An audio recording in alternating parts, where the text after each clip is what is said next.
moi, non, parce que moi, le nom est français. C'est pas grave, c'est le cœur. On va revenir au second.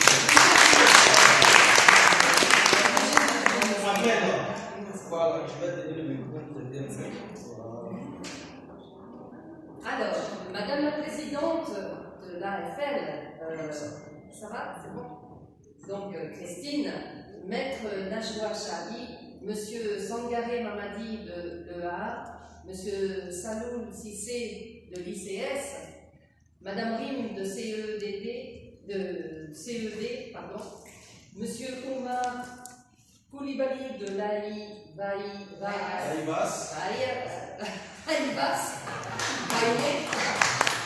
Madame Shah Vamar, Mesdames et Messieurs et chères mamans, je me sens très fière et honorée d'être invitée aujourd'hui, Christine, en tant que marraine, et parmi vous, de ce magnifique événement qu'est la Fête des Mères.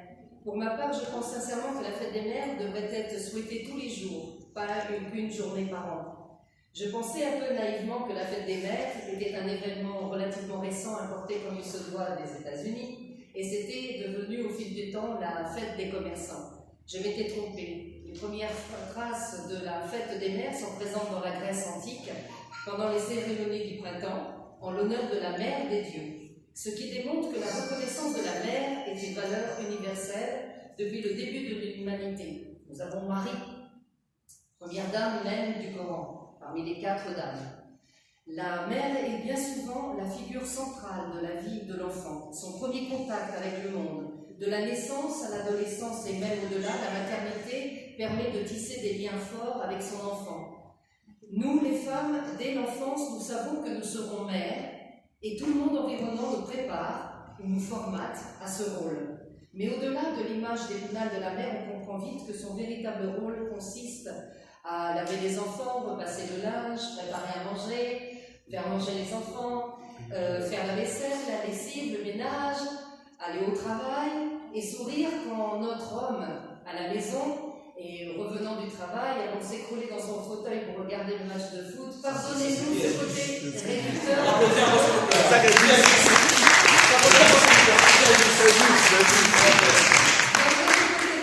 Un petit peu réaliste, dit tu as de la chance, tu as le plus beau métier du monde, je t'envie. Et le pire, c'est qu'il faut recommencer le lendemain et encore et encore. Et on s'est tous posé la même question, suis-je une bonne mère? Est-ce que je fais assez? Ou trop? Ou mal?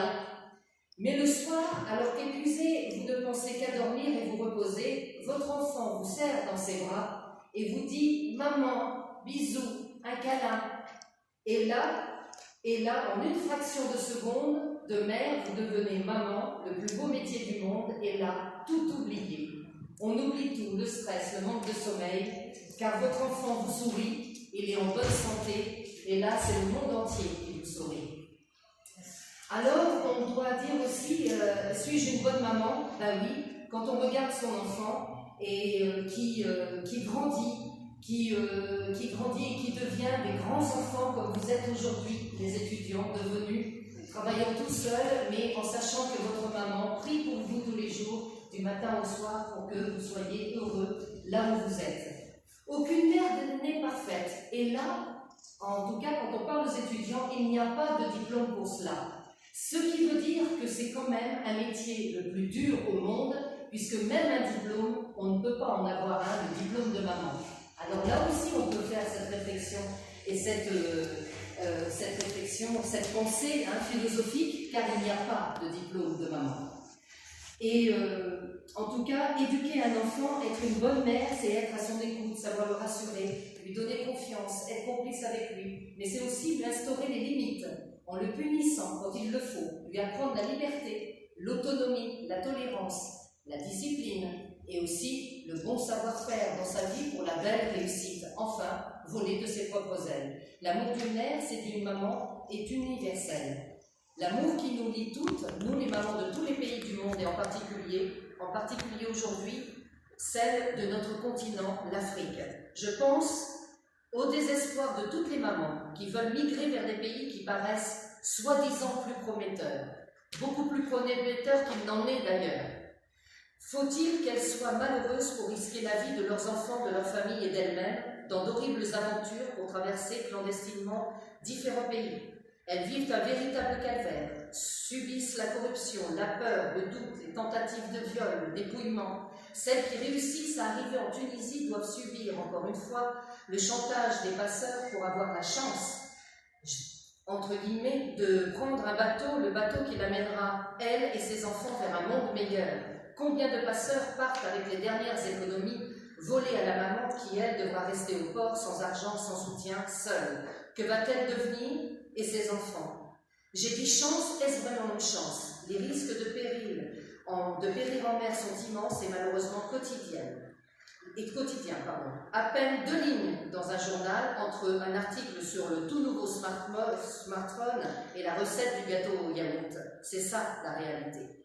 Et où est le monde meilleur si par extraordinaire, et dans le meilleur des cas, la maman arrive en Europe, elle sera sans argent, sans travail, sans qualification, sans papier, sans avenir, dans un pays déjà attaqué par le chômage, et réduire à mendier pour manger. Inutile d'aller plus loin dans la description, on comprend toutes et tous l'horreur de la situation, de cette spirale infernale où les gens s'endettent pour payer leurs propres souffrances. Ces candidats à l'amorce, car c'est de cela qu'il s'agit, il faut leur faire comprendre, et directement à la source de tous les pays concernés, que la légende du ou des pays merveilleux n'existe pas. Les chemins utilisés mènent à la misère, ils ne servent qu'à enrichir les passeurs sans scrupules. C'est là que les différentes associations de femmes doivent jouer pleinement leur rôle d'information dans ce combat de tous les jours. C'est également en tant que fondatrice de Alliance des femmes francophones euro-méditerranéennes et monde que je parle. Un pont entre le pays concerné et nous, femmes d'affaires, leaders, chefs d'entreprise et tout simplement femmes, doit être construit. Internet nous offre cette possibilité. Dans un premier temps, nous pourrions, et ça c'est une idée, nous pourrions organiser par visio des conférences ou des séances d'information directement dans les pays concernés, entre nous et les femmes de Côte d'Ivoire, de Cameroun, de Sénégal. Cette fenêtre ouverte sur le monde, mais qu'on leur en apporte vraiment la réalité en disant voilà ce qui se passe quand vous arrivez à tel endroit, mais nous, de l'endroit où nous sommes, de pouvoir créer, vous directement, depuis la Côte d'Ivoire, depuis le Cameroun, une société comme une société start-up et de pouvoir vendre vos produits artisanaux, de pouvoir vendre vos produits créatifs, etc. C'est-à-dire cette fenêtre ouverte sans qu'elle n'ait à se déplacer, qu'on puisse au moins leur apporter bien, un nouvel espoir et surtout une nouvelle forme économique. Voilà. Donc on pourrait en tenir la teneur de toute façon avec des réunions de travail toutes ensemble ici, et tous ensemble, parce que nous ne devons pas avoir cette coupure de genre, surtout pas. Nous sommes frères du monde, frères et sœurs du monde. Et une maman, c'est un guide, une oreille attentive, une main tendue, la parole vraie. C'est à notre rôle, à nous, mamans privilégiées, de faire comprendre aux autres mamans les vrais dangers de la migration à tout prix. Il nous faut agir par la communication et autres actions à déterminer pour éviter le pire à ces mamans et à leurs enfants. C'est à nous, mamans, d'être capables de créer ou d'utiliser des synergies nationales et internationales pour protéger dans tous les domaines la famille, la mère et l'enfant. Nous les femmes, nous les mamans, nous avons l'arme la plus puissante du monde, c'est notre cœur. Pour toutes les causes défendues, il y aura en nous cet ingrédient magique qu'on ajoute à notre recette, notre amour pour l'humanité, pour la paix et la sécurité de tous les enfants du monde, nos enfants. J'attends beaucoup de cette réunion, des actions concrètes ensuite, bien entendu, où on va se réunir toutes ensemble et tous ensemble. Et en conclusion, je ne veux pas que la mer prenne nos mères, tout simplement. Vivent toutes les mamans du monde, que toutes les mamans du monde vivent. Merci de votre attention.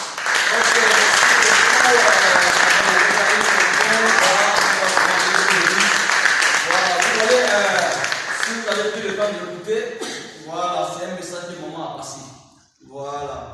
J'ai pris en tout cas vraiment l'initiative de sortir les étapes pour que enfin vous puissiez savoir la réalité pour vous là aujourd'hui. Et la maîtresse, vous avez celle-ci. Vous avez au moins compris le rôle de maman. Bon, nous les papas souvent on a oublié de faire avec. Voilà. Donc j'ai pris en tout cas vraiment l'initiative, comme je l'ai si bien dit, en fait de passer d'abord le message et de revenir maintenant à ce qui est important, c'est ce qui est juste. Madame la présidente, ouais, c'est d'une manière comme ça. On la posait un peu s'il vous plaît. Bon.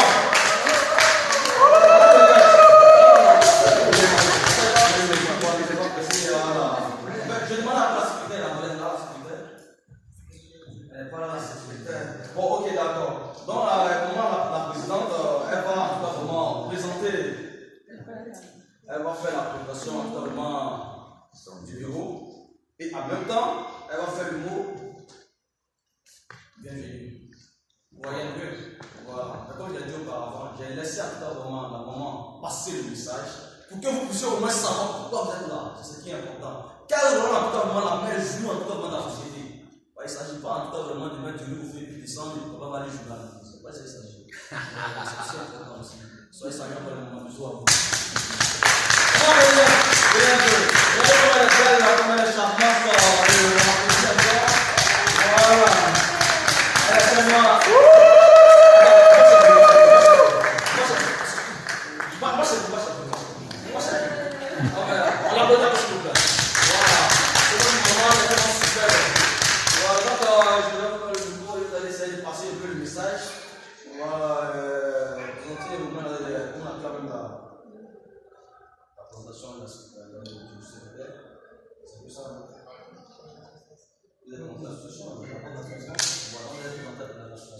Et à la plus, c'est là encore, vraiment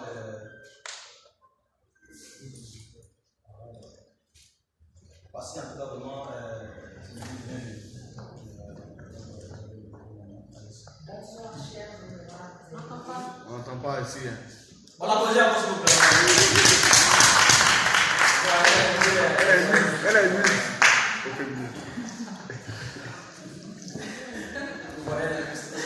Elle est nulle. On l'a posé avant, s'il vous plaît.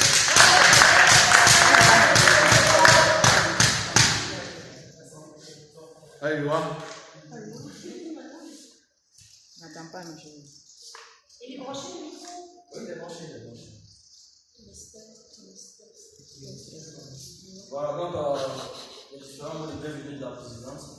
Bonsoir, chers honorables invités, Madame Roselyne Cornet, la marraine de la cérémonie, Madame Najwa Choumi, avocate, Madame Charles Amar, ingénieur principal, Monsieur Oumar Koulibaly de l'AIPAS, Monsieur Arnaud Niaou, directeur exécutif de l'ONG Fontaine à l'Union d'Afrique, Monsieur Ismaël Sissé de l'ICES, Monsieur Hassan Begassem de Arabe Africain,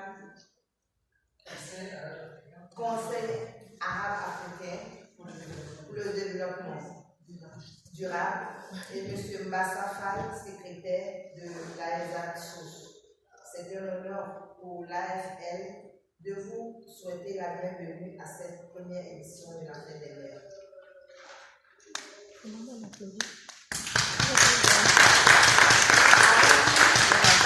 Avant toute chose, permettez-moi de vous présenter notre association.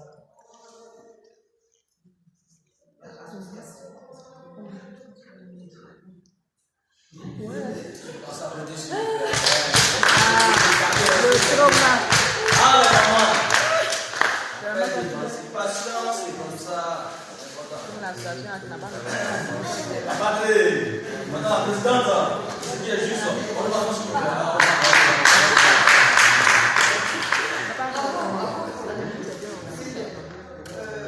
Je présente l'association. L'Afrique subsaharienne, depuis des décennies, est en perte de ressources humaines, tant financières que matérielles, est confrontée à des crises sociopolitiques. Cela suscite un fort taux de déplacement de la jeune féminine vers les horizons meilleurs que la Tunisie, notre pays d'accueil.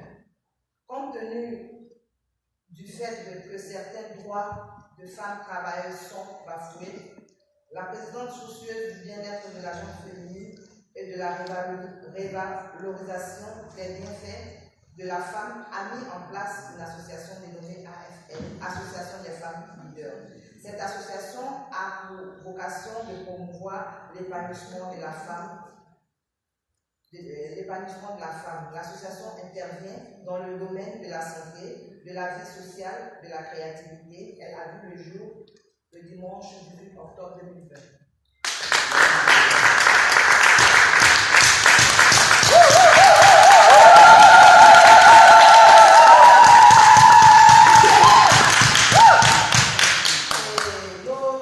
Nos objectifs sont d'organiser des journées de sensibilisation sur la vie sociale et la créativité, organiser des journées de sensibilisation sur la santé dans tous ses paramètres, immatriculation des femmes subsahariennes matérialisées par la délivrance à leur profit d'une carte consulaire de la part de leur ambassade et de la carte de membre délivrée par la présidente de l'association AFS. Créer des mécanismes pour minimiser l'immigration irrégulière, source de nombreux décès qui endeuillent les familles à travers la mise en œuvre d'une politique de retour volontaire basée sur un projet de formation professionnelle des femmes immigrantes, aider et soutenir les femmes diplômées et non diplômées en montage et l'élaboration d'un business plan de projet avant de rentrer dans leur pays d'origine. Rassembler toutes les femmes sans distinction d'origine et de profession. Organiser des journées de sensibilisation sur la procédure pénale au profit de la communauté pour une meilleure intégration dans la société. Aujourd'hui, l'AFF organise cette cérémonie pour célébrer la femme et sensibiliser sur la traversée méditerranéenne qui est cause de beaucoup de décès. Nous comptons sur la collection des structures présentes pour mener à bien nos objectifs fixés. Merci aux honorables invités pour votre présence, soutien. Bonne fête des mères à tous. Je vous remercie.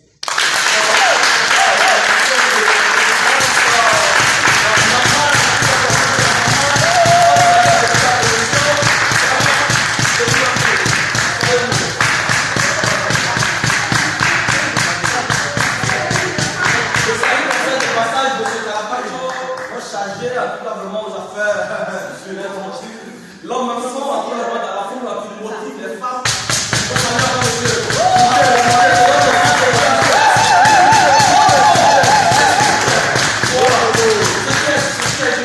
Bravo. Je salue monsieur Panisco, chef d'entreprise, voilà, la chaîne on avait fait fort pour nous. Celui-là qui déploie ton qui vient prendre notre image de l'autre côté. Vraiment, je te dis ça pour mon ami. Sois salué pour ta position. Mabrou. Maman.